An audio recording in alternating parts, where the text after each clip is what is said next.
The knowledge problem refers to decision makers who are making decisions for others, right? So this is not about you making decisions for yourself where you don't have full information. And actually, that alone is an interesting topic that we deal with in economics. But rather, this is a situation where we have a decision maker who's making decisions for others. So, think government, legislators, regulators, this sort of thing. And this person who's making the decisions does not have enough information to be able to make decisions for people that are better than the people can make for themselves. Imagine that we attempted to do driving through some kind of centralized decision-making process. So again, we'll give the maximum benefit of the doubt to the decision makers. Imagine that you've got, a set of decision makers and they're off somewhere and they're going to make decisions about driving. And when I say they're going to make decisions about driving, I mean the actual decisions that the driver makes, like speed up, slow down, turn left, turn right, these sorts of things. And so from the individual car's perspective, imagine that instead of you driving as you normally do, we black out all the windows on the car and we mount cameras on the car.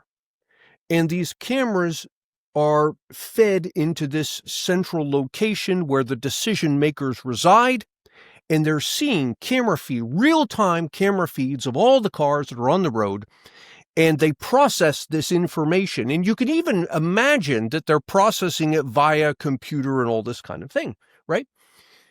And then, based on that processing of the information, the decision makers make decisions. So they decide, okay, there's Davies in his car. He needs to speed up 5 miles an hour. So they contact me, and I've got, as a driver, you can imagine I've got a headset, right? So I'm in this blacked out car. I've got the headset, and the order comes in, speed up 5 miles an hour. Okay, so I dutifully speed up 5 miles an hour. And they're looking at their other information. They see James. They say, okay, Harrigan needs to turn left. So they radio Harrigan. Harrigan turn left. Harrigan turns left. This kind of thing. So all the decisions are being made in this central location. Now, take it seriously and think about for a moment what kinds of things the decision makers would need to know.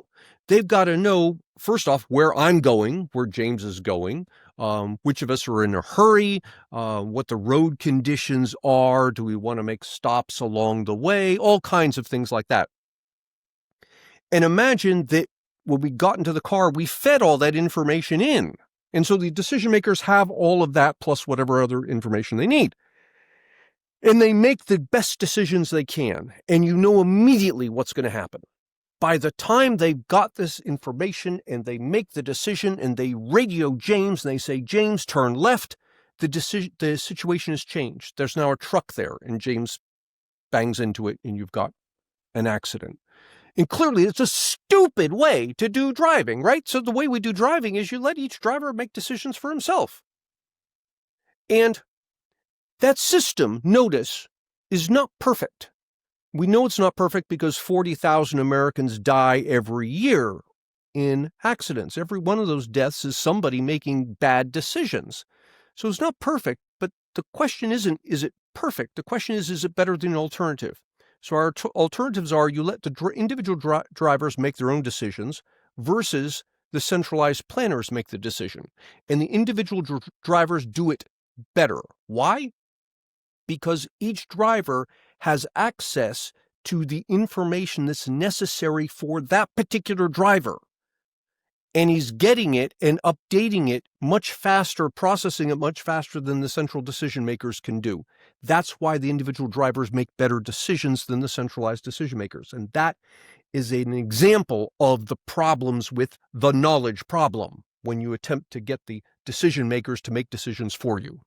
And we can think about that one, I think, a little more too, Ant, because really, if you want to think about cars, we do now have self-driving cars. I mentioned on the podcast a couple of weeks ago, I guess it was now, that I was out in Santa Monica and we had to get somewhere, and a guy said, "Oh, I'll call a car."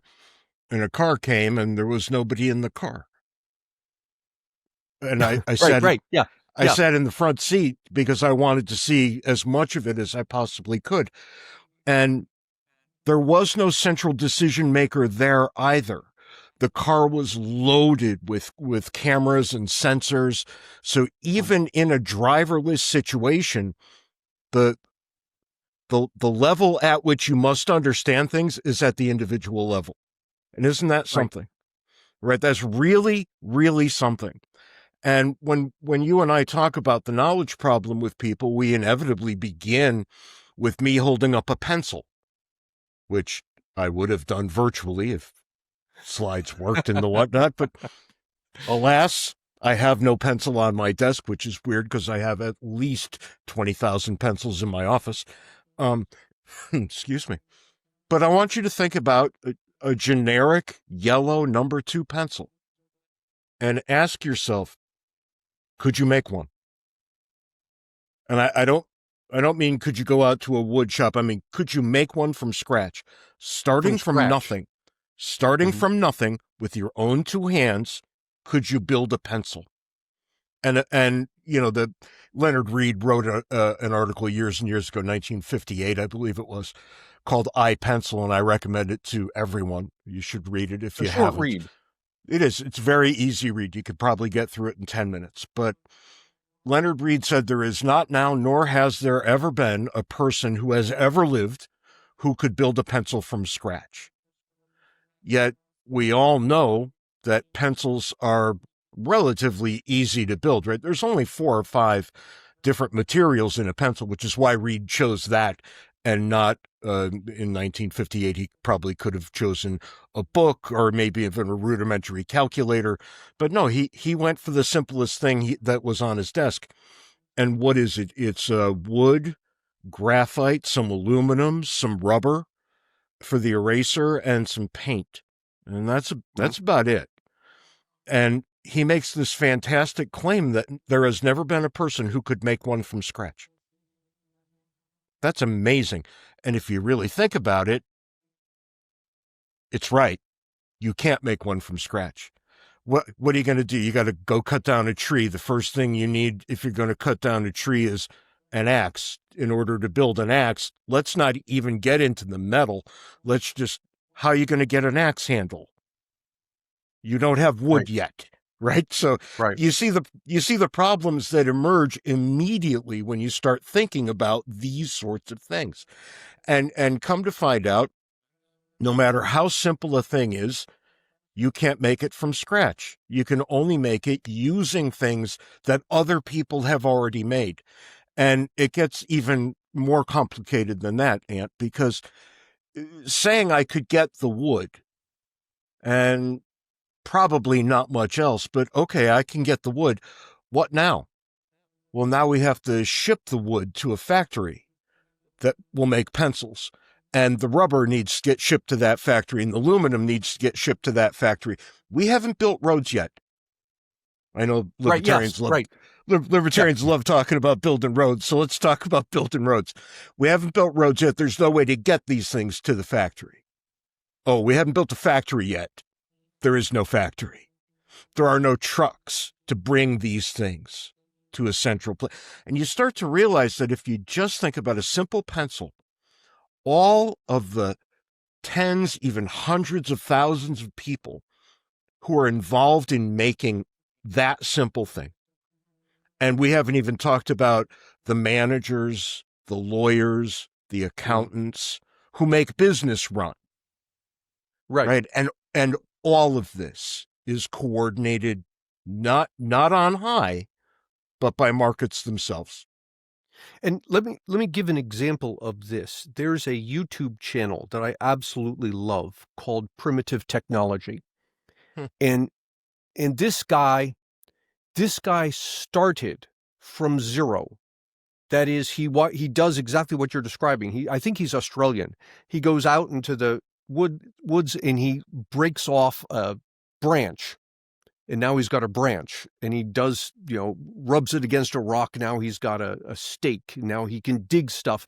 And what he's done over the year, I've been watching this channel for years, over this course of all of these videos, he goes from, getting the stick and then, the stones and forming them and lashing, he has to make the lash it. Now he's got an axe and do the axe. And he's progressed up to the point of being able to smelt iron. So he's first he had to create clay pots that were waterproof, and he gets the water that has iron content and sifts it out and does whatever he does, and he gets the iron and all of this. So he's up to the point that he can make, he's got the wood under control. He's got some metal, albeit very low quality. He doesn't have the rubber yet. He doesn't have the graphite, but you could see him being a few steps away from that. I would imagine he hasn't made a pencil, and I can tell you from what I've been watching, he's not there yet in terms of technology. Give him another couple of years, he will be. And people will point to that and say, well, look, that guy, it took him years, but he made a pencil. Except it's not going to look anything like the pencils that we think of when we talk about pencils. No, and the beauty of it is that once the market coordinates all of the activities that go into the making of a pencil, you can then go buy a pencil for 10 to 15 cents. Yeah, and I think you skipped over an important piece, which is, while nobody knows how to make a pencil, we do know how to make the specific components.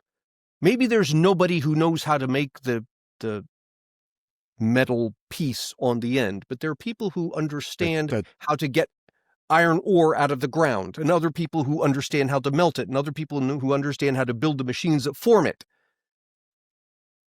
That's called the ferrule. The ferrule. I know it's a ferrule. I didn't want to say. But here's the point. It goes back to my example of the driving.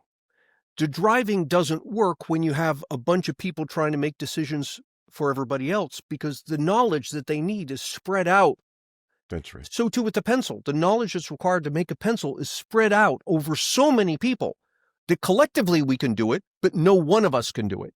Words and Numbers Live is a members-only series in which James and I talk about issues in politics, philosophy, and economics. We take a deeper dive and then invite listeners for a live Q&A session. To participate in this exclusive series, subscribe to CiVL at CiVL.com. That's CiVL.com, where for $5 a month or $50 for an annual subscription, you can get access to their extensive library of content made by people who share our vision of upgrading society and making the world a better place. At CiVL.com, you can access our past podcast episodes as well as our Words and Numbers Live lecture series and see what lectures we have coming up. Find us at CiVL.com. That's CiVL.com.